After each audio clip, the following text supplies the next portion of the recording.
Hi, I'm John Green. This is Crash Course World History, and today we're going to talk about the Cold War, which actually lasted into my lifetime, which means that I can bore you with stories from my past like your grandpa does. When I was a kid, they made us practice hiding under our desks in the event of a nuclear attack because, you know, school desks are super good at repelling radiation. Mr. Green, right, remember in elementary school there was this special guest who defected from the Soviet Union and he had like this crazy Russian accent and he kept going on about how Reagan should spit in Gorbachev's face instead of signing treaties with him? And I was like, whoa, dude, calm down. You're in a room full of third graders. And then for months afterward on the playground, we'd play Reagan Gorbachev and spit in each other's faces. Those were the days. Sometimes I forget that you're me from the past. Yeah, it's just really nice to talk to you and feel like you're listening. You're boring. Cue the intro.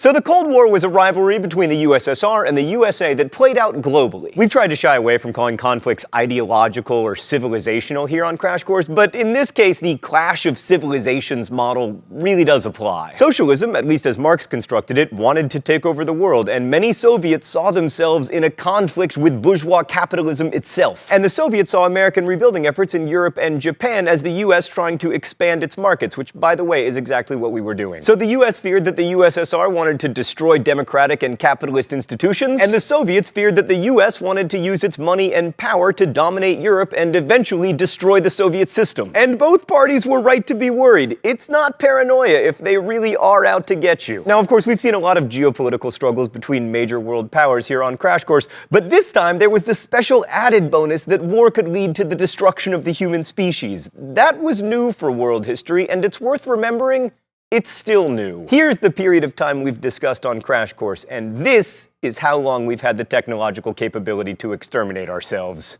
So that's worrisome. Immediately after World War II, the Soviets created a sphere of influence in Eastern Europe, dominating the countries where the Red Army had pushed back the Nazis. Which is why Winston Churchill famously said in 1946 that an Iron Curtain had descended across Europe. While the dates of the Cold War are usually given between 1945 and 1990, a number of historians will tell you that it actually started during World War II. Stalin's distrust of the US and Britain kept growing as they refused to invade Europe and open up a second front against the Nazis. And some even say that the decision to drop the first atomic bombs on Japan was motivated in part by a desire to intimidate the Soviets. That sort of worked, but only insofar as it motivated the Soviets to develop atomic bombs of their own. They successfully tested their first one in 1949. From the beginning, the US had the advantage because it had more money and power and could provide Europe protection, what with its army and one-of-a-kind nuclear arsenal, while Europe rebuilt. The USSR had to rebuild itself, and also they had the significant disadvantage of being controlled by noted asshat Joseph Stalin. I will remind you, it's not cursing if he's wearing an ass for a hat. Oh, I guess it's time for the open letter.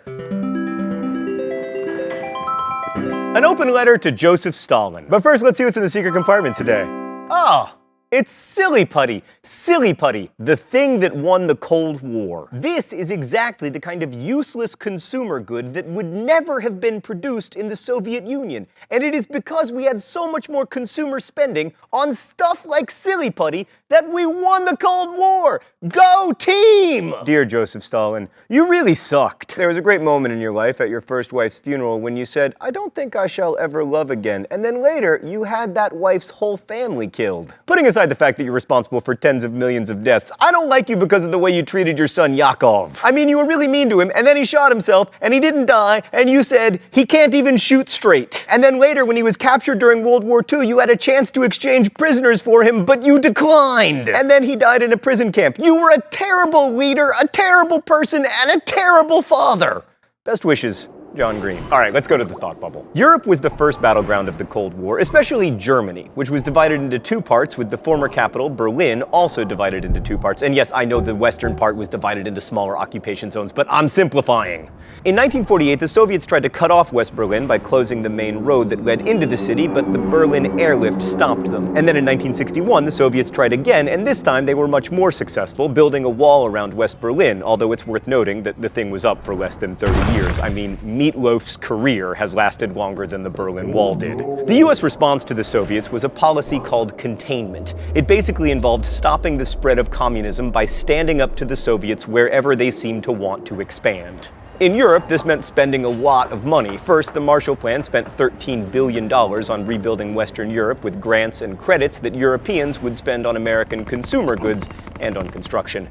Capitalism's cheap food and plentiful stuff, it was hoped, would stop the spread of communism. The US also tried to slow the spread of communism by founding NATO and with CIA interventions in elections where communists had a chance, as in Italy. But despite all the great spy novels and shaken, not stirred martinis, the Cold War never did heat up in Europe. Probably the most important part of the Cold War that people just don't remember these days is the nuclear arms race. Both sides developed nuclear arsenals, the Soviets initially with the help of spies who stole American secrets. Eventually, the nuclear arsenals were so big that the US and USSR agreed on a strategy appropriately called MAD, which stood for Mutually Assured Destruction. Thanks, Thought Bubble. And yes, nuclear weapons were and are capable of destroying humanity many times over. But only once or twice did we get close to nuclear war, during the 1962 Cuban Missile Crisis, and then again in 1983 when we forgot to give the Russians the heads up that we were doing some war games which made it look like we had launched a first strike. Our bad! But even though mutually assured destruction prevented direct conflict, there was plenty of hot war in the Cold War. The Korean War saw lots of fighting between communists and capitalists, as did the Vietnam War. I mean, these days we remember the domino effect as silly paranoia, but after Korea and especially China became communist, Vietnam's movement toward communism seemed very much a threat to Japan, which the US had helped remake into a vibrant capitalist ally. So the US got bogged down in one of its longest wars while the Soviets assisted the North Vietnamese army and the Viet Cong, but then we paid them back by supporting the anti-communist Mujahideen after the Soviets invaded Afghanistan in 1979. Of course, as we now know, nobody conquers Afghanistan, unless you are the Mongols.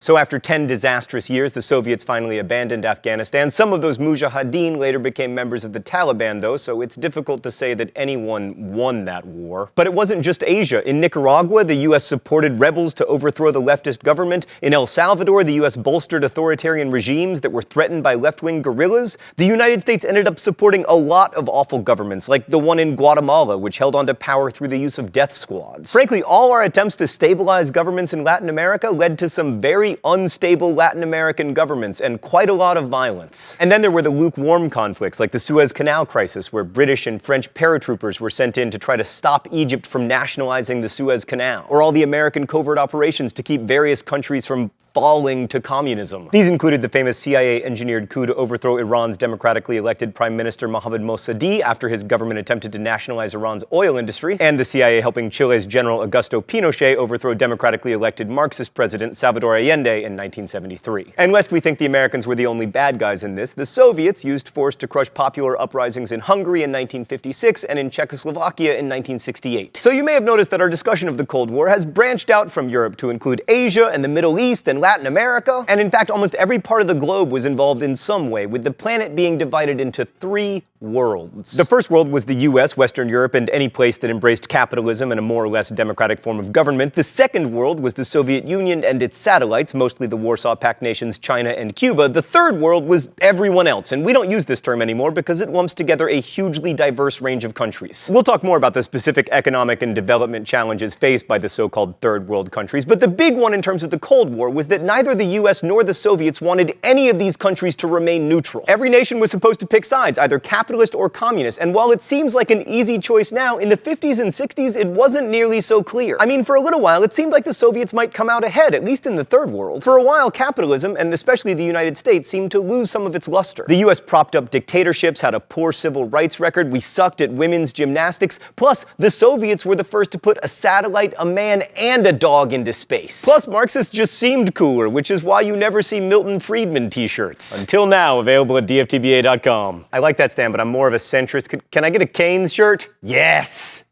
Now that's hot. But Soviet socialism did not finally prove to be a viable alternative to industrial capitalism. Over time, state-run economies just generally don't fare as well as private enterprise, and people like living in a world where they can have more stuff. More importantly, Soviet policies were just bad. Collectivized agriculture stymied production and led to famine, suppression of dissent and traditional cultures made people angry, and no one liked suffering the humiliation of driving a Yugo. But why the Cold War ended when it did is one of the most interesting questions of the 20th century. It probably wasn't Ronald Reagan bankrupting the Soviets, despite what some politicians believe. The USSR had more satellite states that it needed to spend more to prop up than the US had to invest in its allies, and the Soviet system could never keep up with economic growth in the West. But probably the individual most responsible for the end of the Cold War was Mikhail Baryshnikov.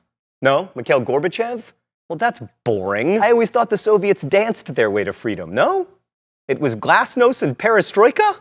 All right. Right, but Gorbachev's perestroika and glasnost opened up the Soviet political and economic systems with contested local elections, less restricted civil society groups, less censorship, more autonomy for the Soviet republics, more non-state-run businesses, and more autonomy for state-run farms. Glasnost, or openness, led to more information from the West, and less censorship led to a flood of criticism as people realized how much poorer the Second World was than the First. And one by one, often quite suddenly, former communist states collapsed. In Germany, the Berlin Wall came down in 1989, and East and West Germany were reunited in 1990. In Poland, the Gdansk Dockworkers Union Solidarity turned into a mass political movement and won 99 of the 100 seats it was allowed to contest in the 1989 election. Hungary held multi-party elections in 1990. The same year, mass demonstrations led to elections in Czechoslovakia. In 1993, that country split up into Slovakia and the Czech Republic, the happiest and most mutually beneficial divorce since Cher left Sunny. Of course, sometimes the transition away from communism was violent and painful. In Romania, for instance, the communist dictator Ceausescu held on to power until he was tried and put before a firing squad at the end of 1989, and it took until 1996 for a non-communist government to take power there. And in Yugoslavia, well, not so great. And in Russia, it's a little bit Putin-y. Yeah! Putin! But just 20 years later, it's hard to believe that the world was once dominated by two superpowers held in check by mutually assured destruction. What's really amazing to me, though, is that until the late 1980s, it felt like the Cold War was going to go on forever. Time seems to slow as it approaches us, and living in the post-Cold War nuclear age, we should remember that the past feels distant, even when it's near, and that the future seems assured, even though it isn't. Thanks for watching. I'll see you next week. Crash Course is produced and directed by Stan Muller. Our script supervisor is Meredith Danko. Our associate producer is Danica Johnson. The show is written by my high school history teacher Raoul Meyer and myself, and our graphics team is Thought Bubble. Last week's phrase of the week was Justin Bieber. Thanks for that suggestion. If you'd like to suggest future phrases of the week, you can do so in comments, where you can also ask questions about today's video that will be answered by our team of historians. Thanks for watching Crash Course, and as we say in my hometown, don't forget to be awesome.